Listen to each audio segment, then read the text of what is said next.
Hello everyone, BSc mathematics के इस video lecture के अंदर आप सभी का स्वागत है। और इस क्लास के अंदर हम डिस्कस करने वाले हैं दो संख्याओं के बारे में। कौन कौन सी? एक तो प्लस एन और एक गुणा एन। प्लस एन संक्रिया को कहा जाता है एडिशन मोडुलो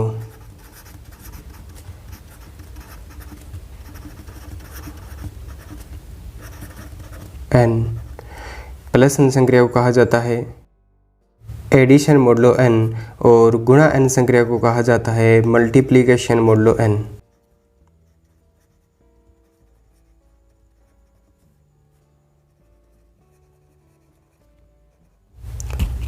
यानी कि ये होता है योज्य मोडुलो और इसे कहा जाता है गुणन मोडुलो। अब इन दोनों के बारे में हम इस क्लास के अंदर डिटेल से पढ़ने वाले हैं। फिर इस पर हम एक ऐसा एग्जांपल देखने वाले हैं जो अपने डेली लाइफ के अंदर यूज़ करते हैं। तो सबसे पहले इसको डिटेल में पढ़ते हैं। पहले हम पढ़ने वाले हैं एडिशन मोडुलो एन के बारे में। तो सबसे पहले हम देख लेते हैं एडिशन मोडुलो एन क्या होता है, जिसको अपने लिखते हैं प्लस एन से। इसकी डेफिनेशन क्या है? यदि ए और बी कोई पूर्णांक है, यानी कि ए और बी कोई भी पूर्णांक हो सकते हैं अपने पास, तथा n एक धनात्मक पूर्णांक है यानी कि पॉजिटिव इंटीजर है, तब a प्लस b में यदि n का भाग दें और हमें शेषफल मिले r, तो a और b का जो एडिशन मोडुलो है वो क्या होगा? r होगा। यानी कि अपने पास कोई दो इंटीजर होंगे a और b, उन दोनों को अपने को ऐड करना है। ऐड करने के बाद n का भाग देना है और जब भाग देंगे तो अपने को आंसर मिलेगा, यानी कि शेषफल मिलेगा। जो हमें शेषफल मिलेगा वही उन दोनों पूर्णांकों का एडिशन मोडुलो n होता है। ठीक है, अब इसको कैसे लिखा जाता है कि सपोज करो कि अपने पास दो पूर्णांक कौन से थे, a और b। इन दोनों के बीच में अपने को संक्रिया लगानी है कौन सी? प्लस n की, और इससे अपने को आंसर मिलेगा r। क्या है यहाँ पर? शेषफल। तब इस r को क्या कहा जाता है? Addition modulo n। तो ये अपने को आंसर में चाहिए। इसको उदाहरण से समझने की कोशिश करते हैं। मान लो कि अपने पास संक्रिया है +5 की, यानी कि एडिशन मोडुलो कितना है? 5 है। तब कोई दो पूर्णांक लेते हैं अपने, जैसे 4 और एक मैंने लिया यहाँ पर 3। अब 4 और 3 के बीच में +5 की संक्रिया लगानी है, तो अपने को आंसर में क्या मिलेगा? पहले तो 4 और 3 को जोड़ना है, तो कितना आएगा आंसर? 7। अब 7 के अंदर आपको भाग देना है। भाग देंगे तो अपने पास शेषफल कितना बचेगा? 2। तो इसका मतलब 4 और 3 के बीच में +5 संक्रिया लगाने पर आंसर मिलेगा 2। इस प्रकार से अगर अपने बात करें कि -3 भी एक पूर्णांक है और 6 भी एक पूर्णांक है, तो इन दोनों के बीच में अगर अपने संक्रिया लगाएं तो अपने को आंसर क्या मिलेगा? पहले इन दोनों को ऐड करना है। इन दोनों को ऐड करेंगे तो अपने पास आंसर कितना आएगा? 3। और 3 के अंदर जब हम 5 का भाग देंगे तो अपने पास शेषफल कितना आएगा? 3। क्यों? क्योंकि जो 3 है वो 5 से कम है, और जब कभी भी किसी बड़े नंबर से छोटे नंबर के अंदर भाग दिया जाता है तो छोटा जो नंबर होता है वही उसका क्या होता है? शेषफल होता है। इसका एक एग्जांपल और देखते हैं अपने। जैसे दो नंबर लिए मैंने 4 और 5, और मान लो कि इनके बीच में मैंने संक्रिया लगाई +6 की, तो इस टाइम अपने को आंसर मिलने वाला है 4 और 5 9 के अंदर अगर अपने 6 का भाग देंगे तो आंसर मिलेगा अपने को कितना? 3। तो इस प्रकार से इसका आंसर आएगा अपने पास 3। इसी का एक और उदाहरण अपने देखते हैं कि 1 और यहाँ पर है +4 की संक्रिया, और यहाँ पर मैंने लिया है 2। तो 1 और 2 के बीच में जब +4 की संक्रिया लगाएंगे तो अपने को आंसर में मिलने वाला है 3, क्योंकि इन दोनों का जो सम है वो कितना आएगा? 3, और 3 4 से कम है, तो यहाँ पर अपने पास शेषफल क्या मिलने वाला है अपने को? 3। उसको एक और उदाहरण से समझते हैं अपने।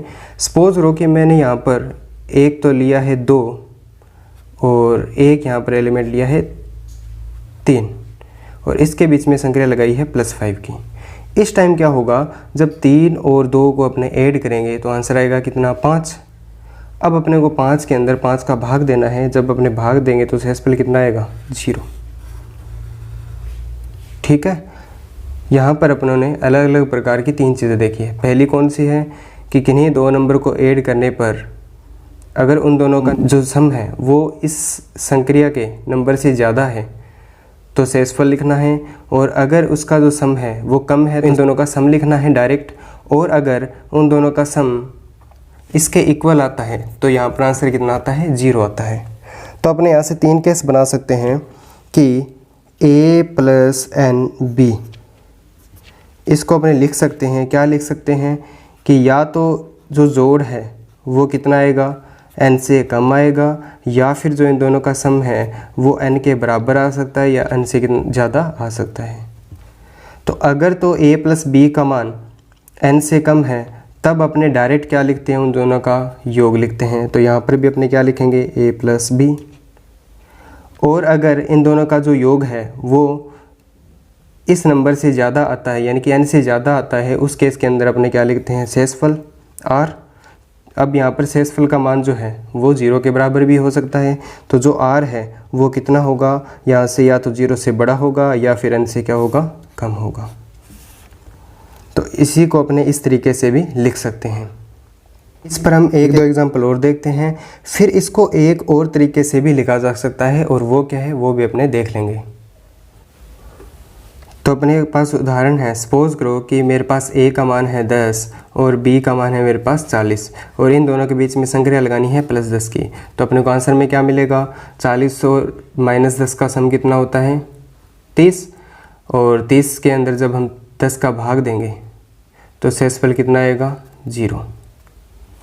ऐसे ही अगर एक एग्जाम्पल और लें अपने, 3 और जैसे 7, दो ये पूर्णांक लिए और इन दोनों के बीच में संक्रिया लगाई है मैंने +6 की। जब इन दोनों के बीच में +6 की संक्रिया लगाएंगे तो आंसर कितना मिलेगा, 10 में से भाग देना है 6 का, तो शेषफल कितना आएगा यहाँ पर, 4। अगर हम इन एग्जाम्पल को देखें तो इसी a प्लस एन बी को एक और तरीके से भी अपने लिख सकते हैं, और वो तरीका क्या है कि इसका आंसर या तो आएगा a प्लस बी, जब a प्लस बी का मान क्या होगा, n से कम होगा, और जब a प्लस बी का मान n या n से ज़्यादा हो जाएगा उस केस में हम इसको लिखेंगे a plus B minus n। तो इस तरीके से भी अपने इसको लिख सकते हैं। कैसे, जैसे इसी एग्जांपल को अपने समझते हैं कि यहाँ पर 3 और 7 का जो जोड़ है वो कितना आया, 6 से ज़्यादा, यानी कि 10 आया ना। अब इस 10 में से अपने क्या करेंगे, 6 को घटा देंगे, तो अपने पास आंसर कितना आ जाएगा, 4। ऐसे ही अपने एक एग्जाम्पल देखें, जैसे मान लो कि 3 और 2, इन दोनों के बीच में संक्रिया लगानी है +4 की। तो अपने क्या करेंगे, पहले तो 3 और 2 को अपने ऐड करेंगे।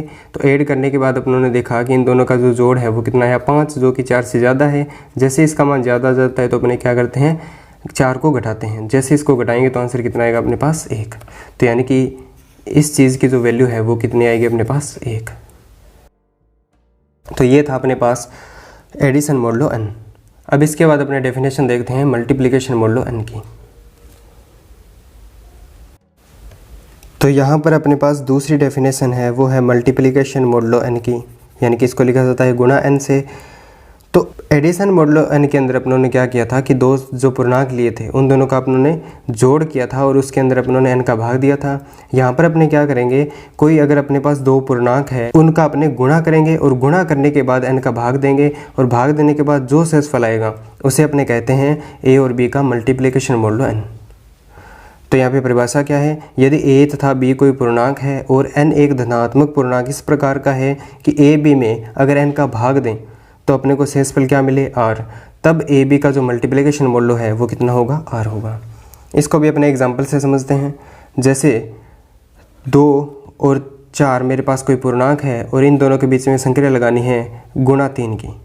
तो अपने को आंसर में क्या मिलेगा, पहले इन दोनों का मल्टीप्लाई करना है। तो 4 और 2 का मल्टीप्लाई आएगा 8, और 8 के अंदर अपने को 3 का भाग देना है। तो जैसे ही अपने भाग देंगे तो शेषफल कितना आएगा अपने पास, 2।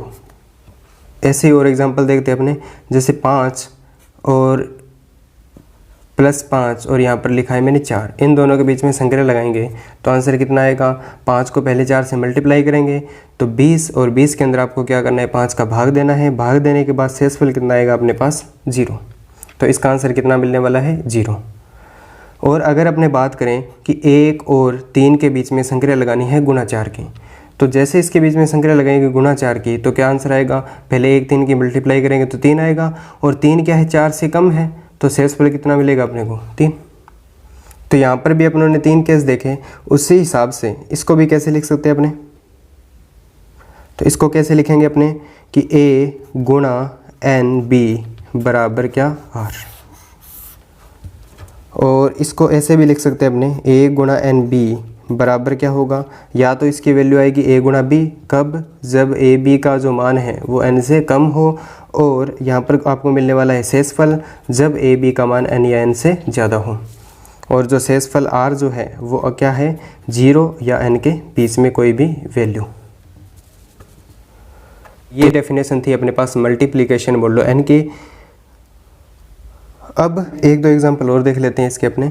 जैसे मान लो कि 3 गुणा 5 और यहाँ पर संक्रिया है मेरे पास 4 की, तो अपने को आंसर क्या मिलेगा, पहले 5 और 3 का गुणा करेंगे तो 15 के अंदर अपने भाग देंगे किसका, 4 का, तो अपने पास आंसर आएगा 3। तो अपने पास आंसर आएगा 3। और अगर इसका एग्जांपल देखें तो 2 मल्टीप्लाई बाय 2 और 3 के बीच में संक्रिया लगाते हैं अगर अपने प्लस गुणा 3 की, तो अपने को आंसर में क्या मिलता है 6, और 6 के अंदर जब 3 का भाग देंगे तो शेषफल कितना आएगा 0। तो इस प्रकार से इन दोनों पर आधारित आपको प्रत्येक एक्सरसाइज के अंदर आपको क्वेश्चन मिलने वाले हैं। और अब इसका अपने एक एग्जाम्पल ऐसा देखने वाले हैं जो अपने डेली लाइफ में यूज़ करते हैं। तो सपोज करो कि ये अपने पास है एक घड़ी, और घड़ी के अंदर जो अपने पास टाइमिंग होती है वो होती है घंटे के हिसाब से, ठीक है, यानी कि 1 2 3 4 5 इस प्रकार से 11 12, और 12 के बाद वापस से आपको क्या मिलता है इसके अंदर 1, ठीक है। तो इस प्रकार से अपने पास ये क्या है सेट है, और इस सेट के अंदर जो एलिमेंट है वो किस प्रकार के हैं 1 2 3 और ऐसे करके 11 और 12। तो अपने पास ये क्या है समुच्चय है जिसके अंदर 1 से लेकर के 12 तक अवयव है। अब यहाँ पर क्या है कि अगर हमने एक देखते हैं एग्जांपल कि 10 है, 10 के 4 घंटे बाद क्या होगा, या फिर अपने कह सकते हैं कि 10 क्या यहाँ पर घंटे को रिप्रेजेंट करता है, तो 10 के अंदर अगर अपने 4 ऐड करेंगे, 4 घंटे और ऐड करते हैं, तो अपने को आंसर में क्या मिलता है 11 12 1 और 2, ठीक है। यानी कि 10 के अंदर अगर अपने 4 ऐड करेंगे तो अपने को यहाँ पर मिलने वाला है कितना 2। क्यों, क्योंकि घड़ी के अंदर 14 तो होते ही नहीं है, तो यहाँ पर अपने पास क्या मिलेगा आंसर में 2। और एग्जांपल देखते हैं अपने। जैसे सपोज करो कि अगर अपने बात करें 6 और इसके अंदर अगर अपने ऐड करें 8 को, तो यहाँ पर आपको आंसर में क्या मिलने वाला है फिर से 2। और अगर अपने 11 के अंदर अगर अपने 5 ऐड करें तो अपने को आंसर में क्या मिलेगा 4, क्योंकि अगर 11 के अंदर अपने 5 घंटे ऐड करें तो अपने को क्या मिलेगा 1 2 3 4 और 5, यानी कि अपने को क्या मिलने वाला है 4। अब ऐसा क्यों हुआ, क्योंकि इसके अंदर संक्रिया जो है वो प्लस की ना होकर के प्लस 12 की होती है। तो ये एग्जाम्पल किसके हैं प्लस 12 संक्रिया के हैं। कैसे कि जब भी हम 2 नंबर को ऐड करते हैं तो 2 नंबर को जैसे मैंने ऐड किया 10 और 4 14, और उन दोनों का जो सम है वो क्या है 12 से ज़्यादा है, तो अपनों ने क्या किया 12 से भाग दे दिया, और भाग देने के बाद शेषफल कितना है अपने पास 2, तो वो अपने लिख दिया यहाँ पर। ऐसे ही यहाँ पर भी शेषफल कितना है 2। ऐसे इसके अंदर अपने देखें तो 11 और 5 कितने होते हैं 16, और 16 के अंदर जब अपने 12 का भाग देंगे तो अपने को शेषफल क्या मिलेगा 4, ठीक है। तो इसके अंदर ये एक एग्जाम्पल है कौन सी संक्रिया का प्लस 12 संक्रिया का। अब अगर इसको अपने ध्यान से देखें 12 के अंदर मैं 4 को ऐड करूंगा और ये संक्रिया लगेगी तो आंसर कितना आएगा फिर से आपको क्या मिलने वाला है 4। अब सपोज करो कि प्लस के लिए यानी कि किसी संक्रिया के लिए अपनों ने एक चीज़ देखी थी कि अगर अपने पास कोई संक्रिया स्टार है और अपने पास कोई एक एलिमेंट ए है, तो उसकी अगर किसी दूसरे एलिमेंट के साथ संक्रिया लगाने पर वही एलिमेंट वापस मिल जाए तो वो दूसरा एलिमेंट क्या होता है तत्समक। इसका मतलब क्या हुआ कि 4 के साथ मैंने जब 12 की संक्रिया लगाई तो आपको क्या मिला वापस से 4, तो ये जो 12 है इस संक्रिया के लिए क्या हो जाएगा तत्समक अवयव हो जाएगा। अच्छा, और इसके अंदर कौन कौन से क्या ये संवर्त गुणधर्म का पालन करेगा, क्या ये समुच्चय संवर्त गुणधर्म का पालन करेगा। तो आप कोई भी 2 एलिमेंट ले लो, जैसे सपोज करो कि आपने 6 और 2 लिया, ठीक है, तो 6 और 2 कितने होते हैं 8, 8 इसके अंदर से आएगा। जैसे यहाँ पे 10 और 4 लिए थे इसी के एलिमेंट, तो इस 2 है, 2 भी क्या है इसी सेट एस का है। ऐसे 6 और 8 लिए तो इसका आंसर भी कितना है 2, वो भी क्या है इसी सेट एस का है। तो इसका मतलब इसका जो ये एस जो है वो क्या है संवर्त, इसका मतलब ये संक्रिया जो है वो किस नियम का पालन करेगी संवर्त गुणधर्म का पालन करेगी। क्या इसके अंदर साचार गुणधर्म का पालन होगा। तो इसके अंदर सहचर्य गुणधर्म का पालन भी होने वाला है। कैसे? जैसे सपोज करो कि एक एलिमेंट लिया मैंने 2, एक 4 और एक 8, ठीक है। इनके बीच में आपको संक्रिया लगानी है ये वाली। तो ऐसे ही करेंगे अपने, पहले 2 और 4 के बीच में संक्रिया लगाएंगे और फिर उसकी संक्रिया लगाएंगे 8 के साथ। इसी प्रकार से पहले अपने संक्रिया लगाने वाले हैं 4 और 8 के बीच में और फिर उसकी संक्रिया लगाएंगे 2 के साथ। अगर दोनों का मान बराबर आता है तो यह साचार्य गुणधर्म का पालन भी करेगी। तो 4 और 2 6 के अंदर 12 का भाग देंगे तो अपने को शेषफल 6 ही मिलने वाला है। और अब 6 और 8 के बीच में जब संक्रिया लगाएंगे तो अपने को आंसर कितना मिलेगा? 2। ऐसे इसको जब हल करेंगे अपने तो 2 की संक्रिया लगानी है अपने, तो यहाँ पर पहले संक्रिया लगाएंगे 8 और 4 के बीच में, तो 8 और 4 12, तो यहाँ पर अपने क्या लिखेंगे? 12। अब ये क्या होता है, यहाँ पर जो 12 होता है ये एज ए 0 यहाँ पर काम करता है, ठीक है। तो जब अपने इसको सॉल्व करते हैं ना तो इस 12 को यहाँ पर अपने 0 के रूप में यूज़ करते हैं, ये ध्यान रखना। तो यहाँ पर क्या होगा, ये एक प्रकार से चाहे तो इसको 0 लिख लो, चाहे इसको 12 लिख लो, तो आंसर क्या मिलेगा? वापस से आपको 2। तो यानी कि दोनों तरफ से क्या मिला आपको? Same answer. तो ये साचार्य गुणधर्म का भी यहाँ पर पालन होगा, ठीक है। इस प्रकार से आपको यहाँ पर आप क्रम विनिमयता भी देख सकते हो।